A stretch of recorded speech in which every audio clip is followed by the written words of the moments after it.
যে মানসিগুলা নিজের বেটিক হলাহল বিনাশত ফেলে দিবে ধরছেন, মই অনুরোধ করিম তোমরা তোমার বেটিক একটা পিওর রক্তসূত্রে ক্ষত্রিয়, ধর্মসূত্রে ক্ষত্রিয়, কর্মসূত্র ক্ষত্রিয়, গরিব হোক না কেন সেই চাংড়া সেই ঘরতে বিয়েও দেন, অন্যথায় বিয়েও না দেন।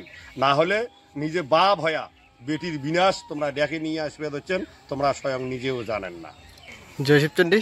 তো আজি আমার সাথে আছে কেন্দ্র কমিটির সহসভাপতি।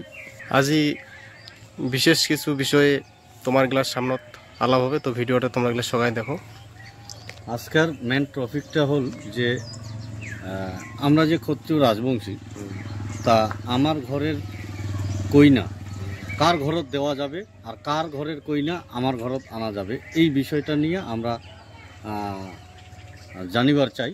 আর আমার সমস্ত ক্ষত্রিয় রাজবংশী এইটা বার্তা পৌঁছে দিবার চাই যে কার ঘরের কইনা আমার ক্ষত্রিয় সমাজত নেওয়া যায়, আমার সমাজের কইনা কার ঘরত দেওয়া যায়, এই বিষয়টা নিয়ে মানে ফুলফিল ডিসকাশনের জন্য। সবাইকে ধন্যবাদ, সবাইকে প্রণাম। বিয়ের ব্যাপারটা যদিও মই আলোচনা করং নাই, হিন্দিতে বহুগুলো প্রোগ্রাম করা হয়েছে, কিন্তু কোনো জায়গায় বিশেষ করে বিয়ের ব্যাপারটা নিয়ে আলোচনা করা হয় নাই। তবু বিয়ের ব্যাপারটা কম ওই ঘুরিয়ে তোমার যদি বিয়ের চর্চা করিবার যান, ঘুরিয়ে তোমার যাওয়া হবে সৃষ্টি। আর যদি তোমরা অতীতের সৃষ্টি দেখেন কিংবা আজকের দিনের সৃষ্টি দেখেন, যদি জ্ঞানের আধারত সৃষ্টি দেখেন, বিজ্ঞানের আধারত সৃষ্টি দেখেন, আর যা একই রেজাল্ট আসে। যেটা তোমরা সারের দোকানত ফেলে, রাসায়নিক সারের যে দোকান আছে যেগুলা বীজ বিক্রি করে, উমের দোকানও যদি যান, তাহলে তোমরা বিয়ে ও শাদী সৃষ্টির রহস্যটা বিজ্ঞান ভিত্তিক জানিবার পাবেন। আমরা যদি দেখি সারের দোকান যায়, সারের দোকানও যদি কোনো হাইব্রিড বীজ কিনি, তাহলে আমরা শর্টকাট করবে অনলি ফর ওয়ান জেনারেশন, মানে এক জেনারেশনে খতম। আর যদি ক্রসবিট কোনো বীজ কিনি, তাহলে সারের দোকানদার করবে 2 জেনারেশনে খতম। এটা আমার কোয়া লাগে না। তা যদি আমরা ওই আধারটায় ধরি, বিজ্ঞানের ওই আধারটায় ধরি, তা মানব সভ্যতা সৃষ্টির লগ্ন থাকিয়া যে নসল জাতি কিংবা বর্ণ আছে, 3টে নসল কিংবা 3টে জাতি বর্ণই আছে। ব্রহ্মা, নারায়ণ, মহেশ্বর। ব্রহ্মা বিষ্ণুর নাভির কুলন থাকিয়া, নারায়ণ নৈসর্গিক কিংবা প্রাকৃতিক, আর মহেশ্বর পায়ের কুলন থাকিয়া, পায়ের গোড়ালির কুলন থাকিয়া। তাহলে এই জায়গা দেখা যায় যে আজকের দিনে বিজ্ঞান যেটা রিসার্চ করি সাকসেস করছে, অতীতে সেটা বিষ্ণু 3টে নসলের বেটা তৈরি করিয়ে অলরেডি জন্ম দিয়ে দিয়েছে। তা ওই হিসাবে ব্রহ্মার বংশধরকে বিয়ে করাবে, আর নারায়ণের বংশধরকে শস্ত্রধারী বংশ বলিয়ে কয়। ক্ষত্রিয় শব্দটা আমরা এদিক কই, কিন্তু বাস্তবে ক্ষত্রিয় উচ্চারণ না হয়, উচ্চারণটা হলে ক্ষত্রিয়। ক্ষত্রিয় হলে শস্ত্রধারী। তা শস্ত্রধারিকায় নারায়ণ, শঙ্খচক্র গদাবদ্ধ ধারণকারী। তাই এবারে আমরা যদি বিয়া যদি ব্রহ্মার বংশত করি কিংবা মহেশ্বরের বংশত করি, তাহলে আমার সন্তানটা হবে ক্রসবিট হওয়ার কারণে আমার যে সন্তানটা হবে, পরের যে সন্তানটা হবে, তার অন্তিম পিরিয়ডত সেই বংশটার নাশ হবে মানে এমনটা না হয় যে টোটাল বংশের মানুষ মরিয়ে যাবে। কিছু কিছু ক্ষেত্রে মরিয়ে সাফ হয়ে গেছে। তা কিছু কিছু ক্ষেত্রে দেখা যায়, যেমন আমরা দেখি যদি হাইব্রিড ধানের আমরা আবাদ করি, ওই ধানের বীজ যদি রাখি, পরের বছর লাগানো যাবে। হয়তো দেখা যায় বিঘেতে যেটা 25-30 মন ফল হবে, সে ফলনটা 25-30 মন না হয়ে হয়তো বা 8 মন 10 মন বড় ধান হবে। তাতে হয়তো দেখা যাবে যে খরচার, রাসায়নিক সারের খরচা, ট্রাক্টরের খরচা, মেডিসিনের খরচা এটা উঠিবে না। তো ওই জন্যে যদি ক্রসবিট সন্তান জন্ম দেয় 2 জেনারেশনের পরে, যদি কোনো মহিলা, কোনো চেংড়ি, সমাজের চেংড়ি যদি ক্রসবিট সন্তান জন্ম দেয়, আর সেই চেংড়ি যখন বয়স হবে 90-95 বছর বয়স, তখন নিজের বংশের বিনাশ নিজে দেখিবে পাবে। আজকের দিনত হয়তো বা দেখিবে হচ্ছে যে মুই যে চ্যাংড়াটা ভালোবাসং, সেই চ্যাংড়াটার টাকা আছে, পয়সা আছে, গাড়ি আছে, রেশন ডিলের বাপ চাকরি করে, 2-4খান বোলেরো আছে, পার্টির কোনো বড় লিডারের বেটা।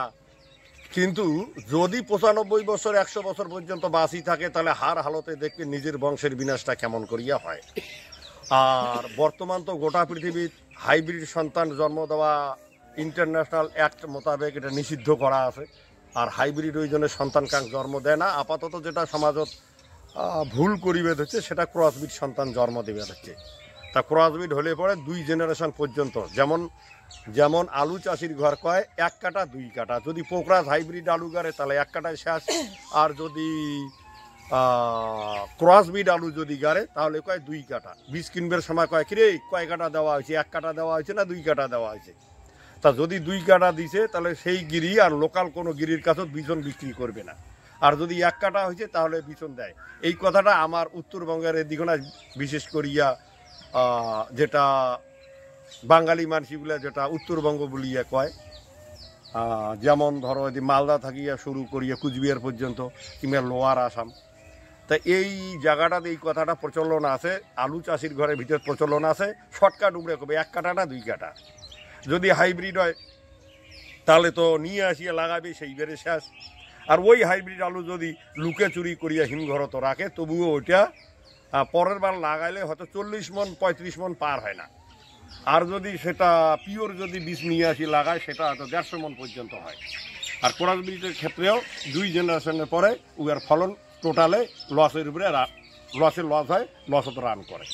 ওই জন্য মুই কম, যদি বামনের বেটি হয় তা বামনক বিয়ে করাবে, নারায়ণের বংশধরের যদি সাবার যদি হয় তা নারায়ণের বংশধরক বিয়ে করাবে, আর শূদ্রের বংশধরের সাবার যদি হয় তা শূদ্র বংশধরক বিয়ে করাবে। মধ্যতে অনেকে আবার আলাদা কোনো জাতি টাতি নিয়ে আসে। পৃথিবীর জাতি 3টা, ব্রহ্মার বংশ, নারায়ণের বংশ আর মহেশ্বরের বংশ। আর মধ্যতে যেগুলো ক্রসবিড বংশ হয়েছে, ক্রসবিড ইকুয়াল টু শূদ্র, ক্রসবিড ইকুয়াল টু শূদ্র। তা যদি ক্ষত্রিয়র ঘরত যদি ক্রসবিড বাচ্চা জন্ম হয় তা ওইটাকে শূদ্র গণনা করা হয়। ওই জন্য অতীতে কোনো সময় আমার সমাজের ভিতরে তো মানুষক শূদ্র বলিয়া পরিচয় দেওয়া হয়েছে। লাস্ট করছি, তবে বর্তমান যে দেখা যায় যে আমার সমাজত বেটির বাপ বা বেটার বাপ যারা বেটির বাপ বিয়া দিবার লাগছে, তা আমরা এগুলা দেখিবার লাগছে যে ধন সম্পত্তি দেখিয়া বেটির দিবার লাগছে, সেটা জাতি না দেখে। তো এই বিষয়টা একটু বিস্তারিত হবে। এই ব্যাপারটা যেটা কম, যে দর্শন তো 2 প্রকারের, একটা হচ্ছে দর্শন জ্যোতি আর একটা হচ্ছে জ্ঞান জ্যোতি। তো জ্যোতিটাই তো দেখা। এবারে বেটির বাপ বেটিক বিয়ে দেওয়ার সময় তখন তোমরা দর্শন জ্যোতির আধারতে দেখিয়ে বিয়েও দিবে হচ্ছে, জ্ঞান জ্যোতির আধার খুঁজিবে হচ্ছে না। তাই এবারে বেটির বাপ যদি যেটা মোর তথা জ্ঞানী মানসিকগুলোর যেটা সিদ্ধান্ত, যে প্রয়োজনে মুই যদি ক্ষত্রিয় পরিবারের হং, কথার কথা মুই ক্ষত্রিয় না হয় অন্য কোনো কাস্টেরও তো হবার পার, মুই যদি ক্ষত্রিয় হং তা মোর লক্ষ্য উদ্দেশ্য এইটাই থাকবে যে ক্ষত্রিয় বংশে পিওর রক্ত সূত্রে ক্ষত্রিয়, ধর্মসূত্রে ক্ষত্রিয়, কর্মসূত্রে ক্ষত্রিয়। এমনই মুই চ্যাংড়া খুঁজিম যে চ্যাংড়া আজকের দিনে হয়তো পরিস্থিতি খারাপ, কালকের দিন কায়বা দেখছে। এই সন্ধিক্ষণত, এই যুগ পরিবর্তনত কায়বা ধনী আর কায়বা গরিব, সেটা তো সময়ে কবি। তা ওই জন্যে যে মানসিগুলা নিজের বেটিক হলাহল বিনাশত ফেলে দিবে ধরছেন, মই অনুরোধ করিম তোমরা তোমার বেটিক একটা পিওর রক্তসূত্রে ক্ষত্রিয়, ধর্মসূত্রে ক্ষত্রিয়, কর্মসূত্র ক্ষত্রিয়, গরিব হোক না কেন সেই চাংড়া, সেই ঘরতে বিয়েও দেন, অন্যথায় বিয়েও না দেন।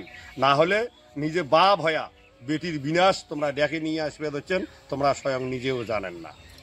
এই সন্ধিক্ষণের কাল কি বা পরিভাষা হবে, কাল বা কি পরিণাম হবে, কাল বা কি কি আর ফল পাবেন, সেটা সময়ে কবে। নমস্কার। জয় শিবচন্দ্র। জয় শিবচন্দ্র।